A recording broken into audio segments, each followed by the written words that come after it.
Let's declare the Luke 4:18 to 19. The Spirit of the Lord is upon me, because He has anointed me to preach the gospel to the poor. He has sent me to heal the brokenhearted, to preach deliverance to the captives and recovering of sight to the blind, to set at liberty them that are bruised, and to proclaim the acceptable year of the Lord. Our God is Jesus. He is the anointed one. Okay, declare naman natin yung ating culture, J1 culture. I am a blessing. I am anointed. I am a believer. A good follower. I don't destroy the ideal. I am not seasonal. I appreciate everyone and everything. Something big. I'm part of Ship of Christ and I'm not. That is our culture, okay? Praise God. Good morning. Kumusta po ang buhay natin? Kahit anong bagyong dumating, nakatayo pa rin po tayo. Amen? Because God is with us at hindi po tayo pwedeng talunin ng sinuman. Ulan lang yan. Kita nga, kaya umaraw eh. Diba? Praise God. Napakabuti po ng Panginoon. So everyone is welcome, lalo lang pamilya ni Pastor Aldrin and his wife at sa kanyang mga anak. So, welcome po kayo rito. Meron pa bang bago na ngayon lang dumating dito? Okay. Yes, so very welcome po kayo rito. Kayo po'y pamilya. Turing po namin dito ay isang pamilya na dinadala po rito upang sa gayon maramdaman nyo kung paano po magmahal ang Diyos sa buhay po natin. Amen. Ang title po natin ng pag-aaral natin ay Enjoying God's Promises. Yan. Tuwa ba kayo ron? Amen. Ayan po yung napakaganda. Sa 2 Corinthians chapter 1 verse 20, praise God, God has made a great many promises. Sabi niyo, many promises. Many promises. Sabi, no? Dahil palang pangako ang Panginoon. And they are all yes. Yan. Ibig sabihin, mangyayari. Because of what Christ has done, so through Christ, we say, Amen, we agree, and we want God to receive glory. Amen. So, handa na po ba tayo lahat? Komportable sa likod, okay ba? Dinig na dinig tayo sa likod, ano? Yung aircon ba umaabot? Buksan yung electric pan yan. At, komportable po tayo rito, kaya medyo, medyo masikip. Hindi naman medyo masikip dahil talaga naman tamang-tama pa lang po. At, darating pong panahon, mapapalawak po natin yung ating sambahan. Amen? Tulong-tulong po tayo rito upang maging komportable. Kaya inuna natin yung aircon para kahit masikip tayo, kahit 200 tayo rito, kahit ganyan-ganyan na tayo, hindi po tayo maiinitan. Sino naiinitan dito? Dala kayo ng pamaypay pag medyo, Okay, wag na yung pag ganon. Pwede rin yung ganyan. Kaya lang, pag nagsabay-sabay kayo, baka, ang daming ganon. Para may helicopter sa loob. So, pamaypay na lang. So, anyway, God loves you. Mahal na mahal po tayo ng Panginoon. Kaya, ito po ang sinabi, sapagkat kahit gaano karami man ang mga pangako ng Diyos, tutuparin niyang lahat ito sa pamamagitan ni Kristo. Kaya masasabi natin na tapat ang Diyos at ito'y makapagbibigay ng kapurihan sa Kanya. Amen? Tatamasahin po natin o matatanggap natin ang mga panghako ng Diyos. We will love it, we will delight it, and we will love and like and appreciate all the promises of God. Naniniwala po ba kayo doon? Amen. May nangyari sa Numbers chapter 13 na kung saan ang sinabi ng Panginoon kay Moises, magdala ka ng espiya sa Kanaan.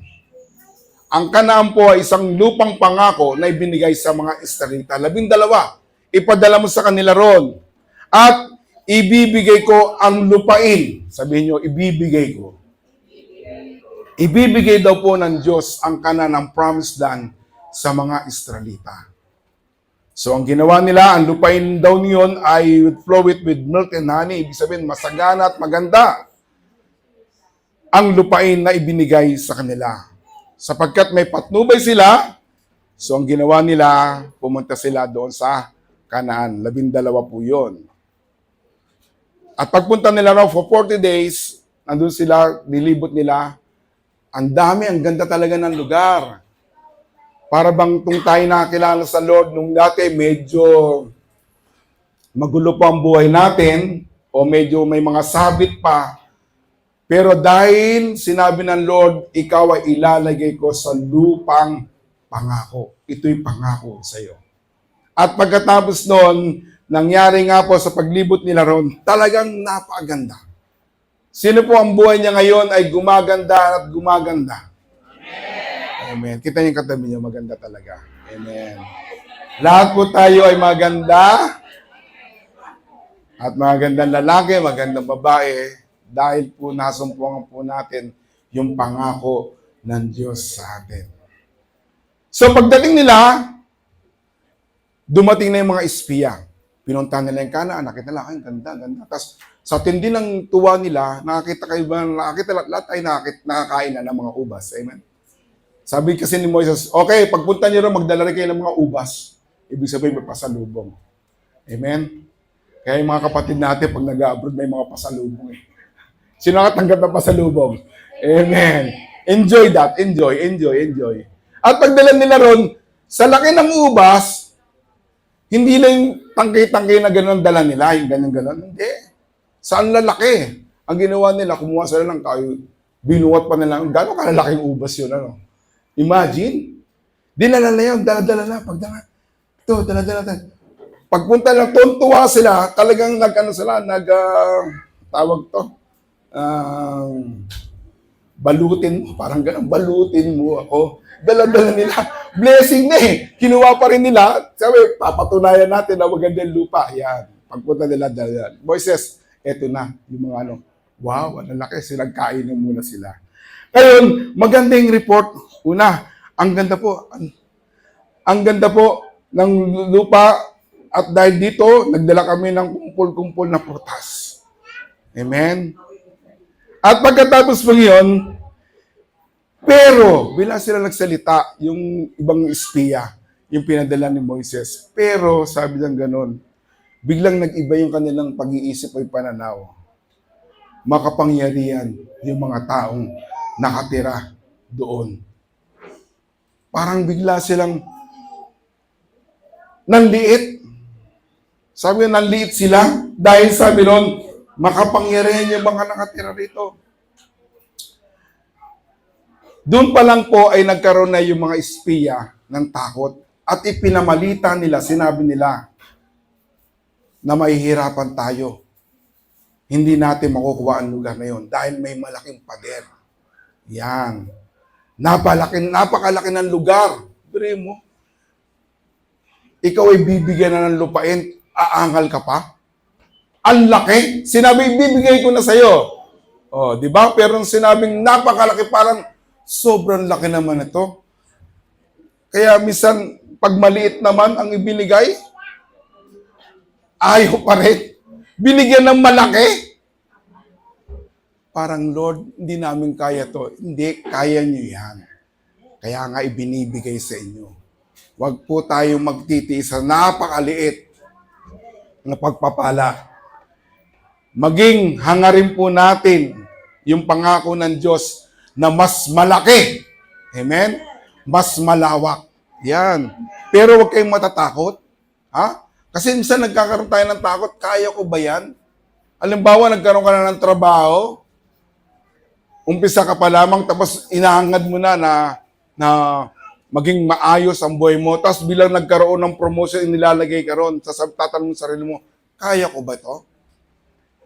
Kasi nga, yun ang pinag-pray mo, iyan ang ginusto mo, at iyan ang pangako ng Panginoon dahil sabi ng Lord, ikaw ay tunay na pagpapalain at palalawakin niya. Kaya nangyari, ayun ang pinamalita. May malaking pader, napakalang lugar. Masamang balita ang pinalaganap nila sa buong Israel. Sabi noon, para lang tayong mga higante ang mga tao roon, malalaking tao. At para lang tayong tipaklong. Biro mo yun? Kaya ayaw na nilang pumunta pa ron, yung iba. Pero itong dalawang to, meron pong espiya na talagang malapit sa Diyos. Sino yun? Si Joshua at si Caleb. Yan. Kasi sa galit nila, sa galit ng mga Israel, gusto na lang bumalik pa sa Egypt. Nung may Egypt, diyan sila na matagal na panahon ng Israel ay matagal na panahon na sila po ay naging alipin. Mas gusto pa raw nila doon, bumalik doon sa Israel, ay sa Egypto. Doon na lang sila, babalik na lang sila ron. At ayaw na rin din nila sa disyerto, talagang gusto nilang bumalik. Pero pinigilan sila. Wag, sabi ni Caleb. Talagang nagsalita siya. Ito yung magandang sinabi ni Caleb sa mga taong ayaw pumunta sa lupang pangako doon sa Canaan.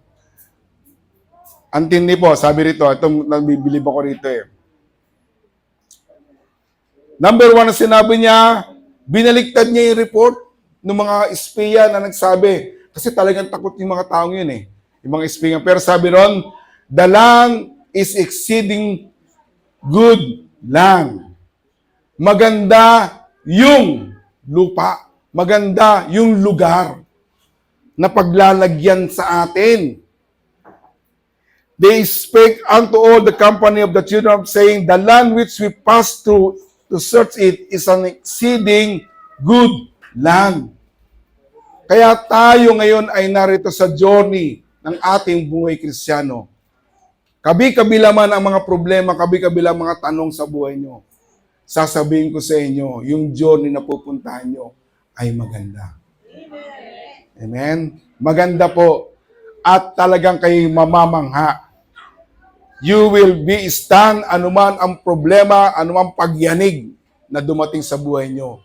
Kayo po ay nasa magandang lupa. Dahil ang Diyos ang nagdadala sa inyo. Sino po nagsabi nito? Sila Caleb dahil nakita nila. Hindi nila tinignan yung side na kung ano ang masama. Ang tinignan nila yung magagawa ng Diyos sa kanila. Amen? Sino ba mag-aakala? Sino ba may mga asawa na rito? Taas ang kamay. Yan, kitang-kita po. Nung tayo teenager pa o mga medyo binata pa, inisip natin, kaya ba namin magpamilya? Di ba? Tambay lang ako sa kanto. Yan. Umagad sa tindahan ni Aling Kaka. Nakatambay ako, puro kwentuhan. Pag inisip mo, magkakapamilya kaya ako? Makakapag-abroad kaya ako? But praise God, tinawag ka ng Lord upang kanyang pagpalain. Amen. So lahat, nakalabas. Lahat nakapag-abroad. Yung mga anak, yung mga kapatid nyo, hindi nyo nakakala na siya'y aangat sa buhay dahil sinamahan po sila ng Panginoon. Ito po yun sa number 2. We will bring us to the land. Sabi niya, pag natuwa, kung nalugod ang Panginoon sa atin, gagabayan niya tayo sa lupang iyon na maganda at masaganang lupain na binibigay niya sa atin. Ibig sabihin po, siya po ang magdadala sa atin. Amen? Kung ano ang iniisip nyo ngayon, na akala nyo imposible, praise God, samahan nyo po ng panalangin, samahan nyo po ng pananampalataya sa Lord, na kung saan man kayo dalhin, kayo po ay magkakaroon ng magandang buhay. Amen? At sasagana. Kasi yun ang gusto ng Panginoon, you will be multiplied, you will increase in number, even your blessing will increase, will overtake you.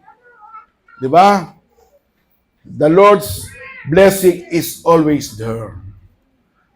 Kaya yung sa galit nila, nag-rebel din na yung mga Israelites. Sabi niya, kumuha na tayo ng pinuno natin. Ayun. Kumuha na sila ng mamumuno sa atin, at yung mamumuno sa atin, sila ang magdadala sa atin babalik sa Egypt. Kaya minsan may mga tao po kasi, sabi ko sa Egypt is a sign of slaves. Kaya minsan may mga tao na, Mas mabuti pa ako noon na hindi ako nakakilala sa Lord. Talaga naman po. Kasi po ngayon, meron na pong nagtuturo sa atin ang kanyang espiritu. Di ba? Nung araw, pag gumagawa tayo ng mga bagay na hindi maganda o masamang bagay, okay lang. Di ba? Minsan binabalikan natin eh. Bumabalik tayo sa na kung saan yung dati tayo yung pagiging alipin ng isang bagay na nagpapahirap sa atin. Pero nakakilala tayo sa Panginoon, nakalaya na tayo. Huwag na tayong babalik doon. Amen? Huwag na nating subukan. Masasaktan lang po tayo. Masasaktan ang puso ng Diyos kung tayo bumabalik. Dahil nga po sa galit ng Diyos, gusto na kagad niyang puksain yung mga taong gustong bumalik sa Egypto. Pero dahil pinigilan sila ni Moises, Panginoon, O Yahweh, wag mo silang puksain, wag mo silang patayin yung mga taong nagre-rebelde sa iyo. Dahil ano na lang ang sasabihin ng mga Egypto, na sila'y namatay dito, sinamahan mo, pero pinatay mo rin pala. Kaya napigilan po yung pagpuksa ng ating Diyos sa mga Israel. Kaya sabi ron ni Caleb, do not rebel against the Lord. Do not afraid. So, wag po tayong matakot kung saan man tayo dadalhin ng Diyos. Kung saan man magsisimula yung ating bagong pamilya. Yan. At sinusigurado po sa inyo kung kasama po natin ang Diyos dahil sa number 4, the Lord is with us. Amen? Ngayon, hindi na tayo natatakot ngayon eh. Di ba? Pag dumarating yung mga bayarin, yung mga suliranin sa buhay, hindi na tayo matakot ngayon. Dahil kung kasama mo ang Diyos, tunay ka na nanampalataya sa Panginoon, hindi ka niya iiwanan o pababayaan. Amen? Hebrews 13 verse 5. Kaya, yung tao na lang na walang pagkilala o tunay na relasyon sa Panginoon, yung nagkukunwaring Kristiyano siya, tapos ganun lang, pag may konti pagsubok lang, umaayaw na. Umaayaw na sila. Huwag tayong aayaw. Tapos pag humingi sa Lord, at pag hindi ibinigay, yan, ang nangyayari, ano pa? Nagtatampo pa. Pero tanungin mo ang buhay niya, Kristiyano, lagi siyang may pagkukulang. Sometimes, bakit inaalaw ng Lord na tayo masaktan? Dahil na rin po sa atin. Dahil tayo po ay lumalayo sa Kanya. Pilit ka man kunin ng Panginoon, ilagay sa Kanya mga kamay. Pero tayo umaalpas sa Kanya. Nawawalan po tayo ng proteksyon ng Diyos. Yan po ang wag niyong gagawin minsan na mag-isip ng isang bagay na mapapalayo ka sa Panginoon. Amen? Hindi po tayo pababayaan ng Diyos dahil God is with us. Alam nyo, si Caleb po, kung mapapansin po natin sa Numbers 14 verse 24, but my servant Caleb has a different spirit. May kakaiba siyang espiritu, yung kanyang full or faithful, followed, or wholeheartedly. Yan.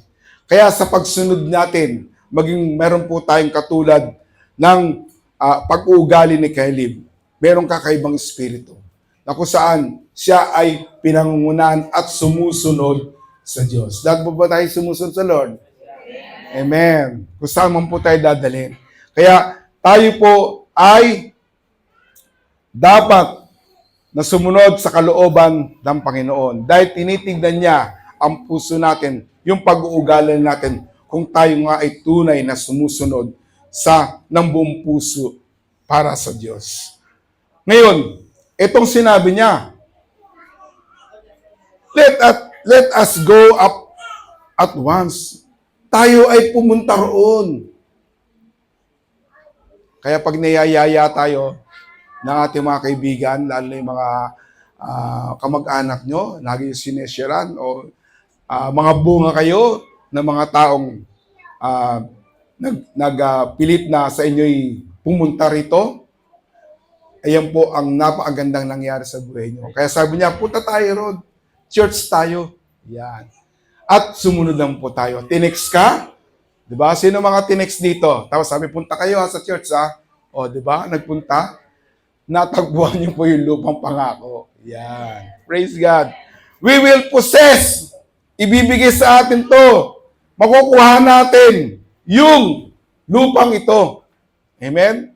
Tayo po'y laging nagpe-pray sa Pasig na magkaroon po tayo ng lupa. Amen. Ibibigay ng Lord. Ibibigay po ng Lord yan. Napakalit lang yan. Ang JA1 Pasig po ay mayroong paglalagyan dito sa lugar ng Pasig. Pero pag-pray natin sa Lord, kayo muna ang unahin niya. So yung mga, siyempre walang lupa at bahay, ibibigyan po ng Panginoon. Tayo po muna unahin ng Lord. Tapos pag nauna na tayo, siyempre madali na yun. Kasi baka naman may magreklamo pa, Lord, kami nga walang lupa, walang bahay umuupala. Pero kayo po muna, kasi ganun magbigay ng Lord ng blessing ang pagpapalain niya muna yung kanyang mga anak. Upang maging pagpapala siya sa iba. Amen. Sinong gusto nun? Amen. Tayo po yun. Gustong-gusto ng bawat sa yun. We will overcome it. Matatalo natin sila. Kahit anong laki ng higante na yan. Higante ng mga problema, pagsubok o mga tukso, kaya natin tatalunin yan. Tatalunin natin yan. Kaya we will overcome them. Ang promised land po ay tunay na ibibigay at gagawin sa atin. Kinakailangan lang po natin manampalataya at maniwala sa Diyos. Amen? Sabi mo sa tayo, maniwala ka na. Huwag ka na mag-alinlangan. Amen. May mga tao po na kwento na nangyari, katulad nga po sa Israel, meron na nga promised land. Binigay na nga yung magandang lupa, pangako sa kanila. Pilit pang bumabalik sa Egypt. Sometimes they choose Egypt kasi masyado sila maluwag doon, nakagawa sila na kung ano gustong gawin nila. Walang pumipigil sa kanila. Sabi ng Panginoon, kung kayo blinis dyan sa Egypt, sa disyerto, sa inyong paglalakbay, hindi kayo nagutom, hindi nasira inyong mga damit, hindi kayo nagmukhang lupa, bakit kayo nagpipilit na gusto yung manirahan dyan? Gusto ng Lord, ilagay pa tayo sa mas magandang kalagayan. Amen? Praise God. May nangyari po sa Bible, katulad ng kay Abraham. Sino kakilala kay Abraham? Si Abraham, di ba? Sabi na, you will be a great father of all nations. At naghintay sila, matagal na panahon. Sila Sarai pa pangalan ni asawa niya. Nagmamadali ito si Sarah. Sabi niya gano'n, sabihin mo naman, Abraham pa yung asawa nung si pangalan ni Abraham. Total di man tayo magkakaanak at hindi tayo magkaanak. Ang gawin natin, yung aking isang alipin, anakan mo, ay magiging anak natin. So pumayag, sinunod yung gusto ni Sarah. Nagkaanak sila, ang pangalan sino? Hindi pa po si Isaac. Si Ismail pa. Si Hagar. Si Hagar, di ba? Kung nakakita niya, si Hagar. Si Hagar, dahil sa pilit ni Sarah na magkaroon ng anak, inasawa si Hagar at dumating si Ismail. Okay. Praise God. Nainitan na kayo? Ito, titindi ba to? Hindi, malamig pa naman Di ba? Okay, sa susunod po, dala tayo ng solar fan. Okay, ang nangyari po, ibinagay si Ismael. Tuntua siya, pero sa bandang uli, parang nagtatampo na si Sarah. Dahil si Abraham, mas gusto niya rin kay Hagar. So nakita ng Diyos yung kalungkutan ni Sarah. Ngayon nagsalita na ang Diyos sa kanila. Sabi nga nun, Abraham, magkakaanak na kayo ni Sarah. Ang Diyos na po ang nagbigay. Una, hiling ni Sarah. Pang ngayon, dumating yung pangako, yung ibinigay, ang Diyos na mismo nagbigay, nagkaroon po sila ng anak. At ang anak nilang pangako yun, walang iba kundi si Isaac na. Ngayon, sometimes, iniisip natin na okay na sa akin to. Yung blessing na to. Parang komportable na ako, good for me na to. Pero hindi natin alam, meron pa palang best na ibinibigay ang Diyos sa atin. Kung hindi nyo pa nakakamtan ngayon, parang Ismael pa lang kayo. Gusto nyo si Ismael dahil ito okay na sa akin to. Oh. Pero dapat po tayong lumagpas doon. Ibigay natin, hilingin natin, hintayin natin yung ibibigay na Isaac, yung pangako sa inyo. Amen? Ayun po ang napakagandang nangyari sa buhay ng mag-asawang ito. Bagamat matanda na sila,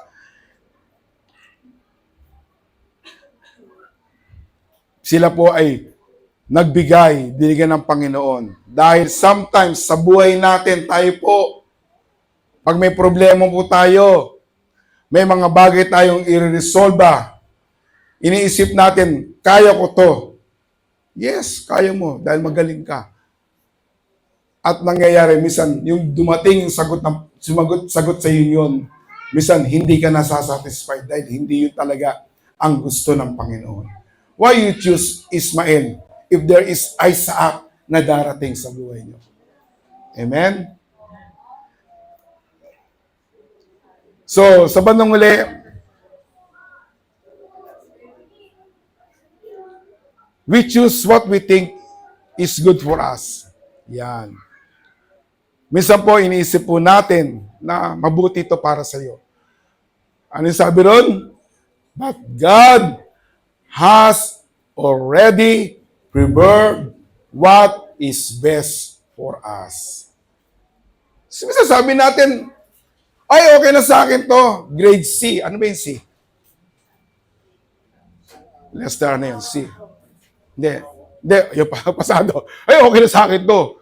Ayun, parang sabi ng maestro, ng teacher, o sige, lahat ng gusto ng pumasa, tumayo na. Yan. Bibigyan ko na lang ng grade C. Diba C? 75 ba tama? Pasaka, parang ako yun ah. 75. Ang daming estudyante nagtayuan. Kasi doon na lang ako. Pasado na ako eh. Okay na eh. Punta na. O sige, labas na. May naiwan ilang konti. O kayo, gusto yung mong ano pa, ayun ang C ha. O sige, lapit kayo rito. Binigyan sila ng papel. Binigay yung grade na letter ano? A. Sometimes pinipili natin, C na lang, okay na sa akin yun. Huwag tayong ganun. Ibigay natin yung iahanda ng Diyos sa buhay natin. Yung the best para sa atin. Amen. Pinipili ng Diyos. Pinipili natin, ang tingin natin ay mabuti para sa atin. Ngunit, inihahanda na ng Diyos ang pinakamabuti para sa atin. Sabi mo sa sarili mo, inihahanda na ang best para sa akin. O sige, isipin nyo na yung gusto nyo mangyari. Amen. The promised land is a place where flowed with milk and honey. Gusto ng Diyos na maranasan po natin yung magasaganang you will enjoying the promises of God. At kung pag-aaralan po natin, sinerch ko po ito eh, there are 3,000 promises in the Bible. Ang dami, no? 3,000? Dami nun. Iyan po ay nasa sa inyo kung paano nyo kukunin. Pero ito yung promise na alam nating mangyayari. At usually, ang katunayan pa nga, may mga quoted figure that it has 7,487 promises made by God to humanity. Ang dami pala nun. Kaya, wag po nating isipin na kawawa naman ako, wala akong matatanggap ngayon. Huwag po natin isipin yan dahil sa napakaraming promises ng Lord sa buhay natin, imposibleng wala kang hindi makakamtan doon. Lahat po ay kaya mong tanggapin kung meron kang pananampalataya sa Panginoon. Kaya we will enjoy. Enjoy. Nasa atin na lang po yun kung paano natin tatanggapin. Kung sabihin natin, matagal ba? Kung matagal, basta dumarating. Dumarating at alam natin na makukuha natin yung pangako ng Diyos. Amen?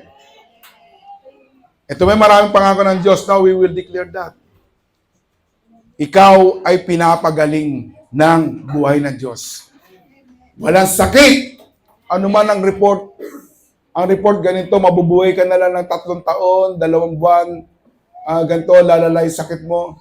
Ay, okay na yan. At least tumagal ako ng 3 buwan. Hindi. Ismail lang yan. Ang isipin natin yung is Isaac na ibibigay ng Lord sa atin. Ano yun? Na walang karamdaman na magpapahirap sa iyo. Amen? Ngayon, nag-iisip ka ng business. Panginoon, paano ko magkakaroon ng business? Simulan ko sa ganito, pwede pong mangyayari yun. At kung may business ka na ngayon, yan, tatandaan po natin, lalo pa itong papalaguin ng Diyos. Ayaw niya ng letter C. Yung kinikita mo lang ay sapat lang, tama lang. Ang gusto ng Lord, limpak-limpak nakita ang ibibigay sa inyo. Maaaring bawat sa mga magulang nag-iisip mo, kahit sino man, makakatapos kaya ako ng pag-aaral? Yan. Mga tanong na minsan na pupasok sa isip natin, huwag po tayong matakot dahil alam po ng Diyos kung kailan at paano ka tatanggap ng tagumpay. You are not a victim, but you are a victorious child of God. Hindi ka magiging biktima. Mahirap lang kami. Hindi po kayo mahirap. Tanggalin na natin sa isip niya na mahirap tayo, ha? Ha? Ang isipin natin, payayapanin kayo ng Diyos. Pasaganahin kayo ng Diyos. Hindi kayo mahirapan kung paano magkaroon ng tuition fee ang iyong mga anak. Because God will provide. Amen. 55 verse 22, yung mga tao may pagtitiwala sa Diyos, pagtitiwala sa Diyos, they will not remove. Hindi sila pwedeng mayanig. Hindi tayo mayayanig. Basta marunong ka sa buhay mo, sa tulong ng ating Panginoon. Yan. God will supply, aayusin ang mga nasirang relasyon ng pamilya. Mabubuo pa kaya kami? Tanong ng mga taong broken family? But I tell you, ang Diyos ang gagawa at magbibigay ng tunay na pag-ibig, pagmamahalan sa loob ng inyong tahanan. Simulan nyo sa buhay nyo. Ipakita nyo na kayo nag-iilaw, kayo ay binago ng Panginoon. At lahat po tayo ay palalayain ng Diyos sa lahat ng mga kaaway. Lahat po ito ay kayang-kawang gawin ng Diyos. Amen? Ito ang pangako sa atin kung tayo ay susunod at hindi magre-rebelde sa Kanya. Ibig sabihin, we will cast out all those evil doings na ginagawa natin. Amen? Praise God. Ang Diyos po ay mabuti at tapat sa atin. Amen. Are you ready to enjoy the presence of the Lord? Tumayo po tayong lahat.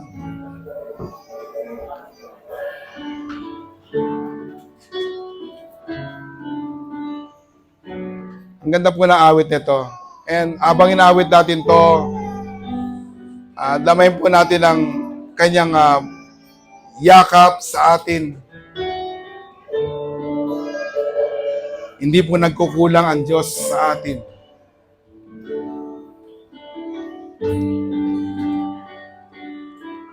Kung alam niyong awitin to, you can sing.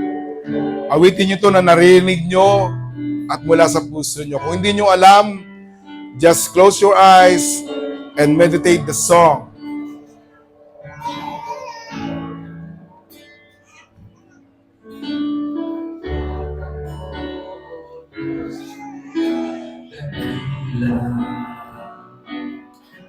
Ang pag-ibig mo'y wagas at walang hanggan.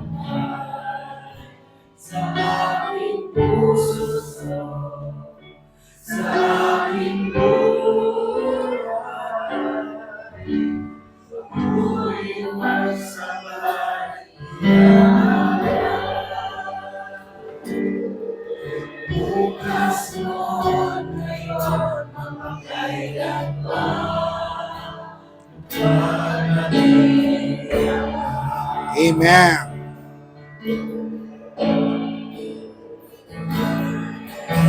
Pagkatan mo, O Diyos, tunay at dakila. Ito po ang panahon para magpasalamat sa Diyos. Ibig mo'y wagas at walang hanggan. Sa aming puso, sa aming buhay, ako'y magsambay iaalay. Bukas mo ngayon, magpakailanman, luwalhatian.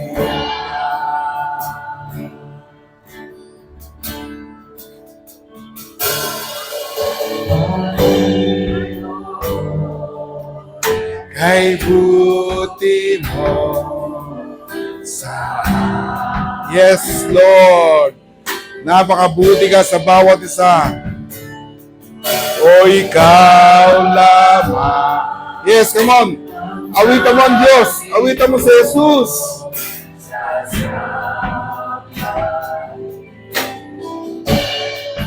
Oh, awitan kita at claim the 3,000 promises of God in your life, in your family.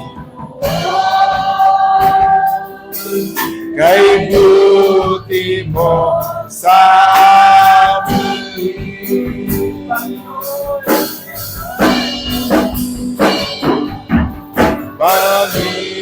Panginoon, kay buti. Come on, worship the Lord. He is good to us.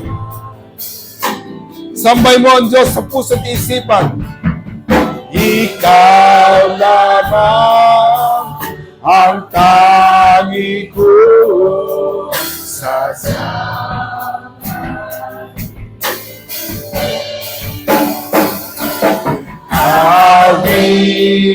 Yes! Ang Diyos ay nalulugod sa mapuri ng kanyang mga anak. Give your best to the Lord because God is giving you the best in your life.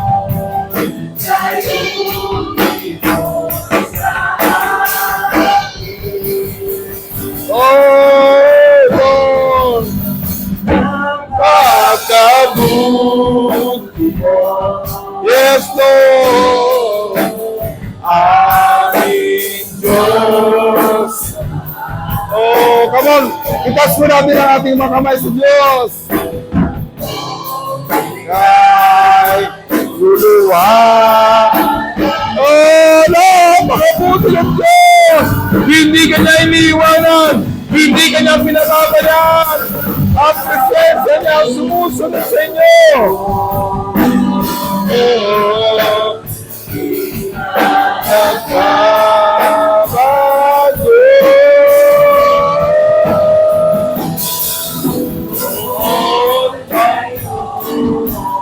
Kailan ka man sa buhay ko. One more time, napakabuti mo. Oh, napakabuti mo.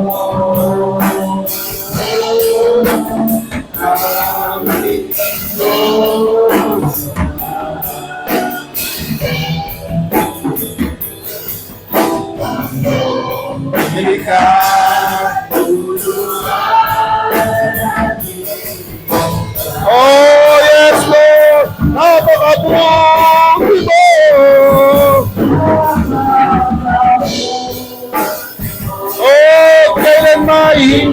nagbabago.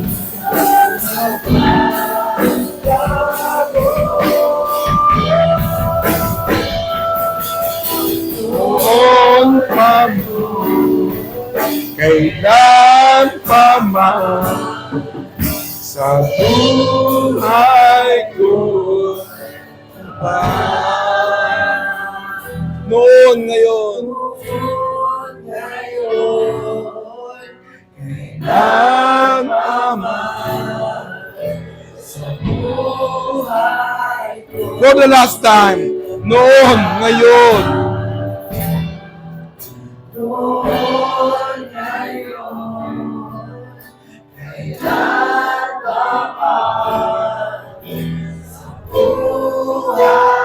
Uy, Papa.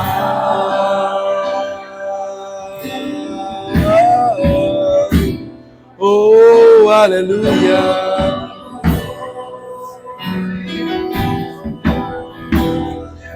Hallelujah. Oh. Salamat aming Diyos Ama. Dahil sa iyong kabutihan, kaya hanggang ngayon kami ay nakatatayo at nakapagpupuri sa iyo. Lord, kung titignan namin, marami kaming pagkukulang sa iyo. Salamat Lord at hindi mo kami pinupuksa. Bagos Lord, pilit mo kami inilalapit sa iyo, Diyos.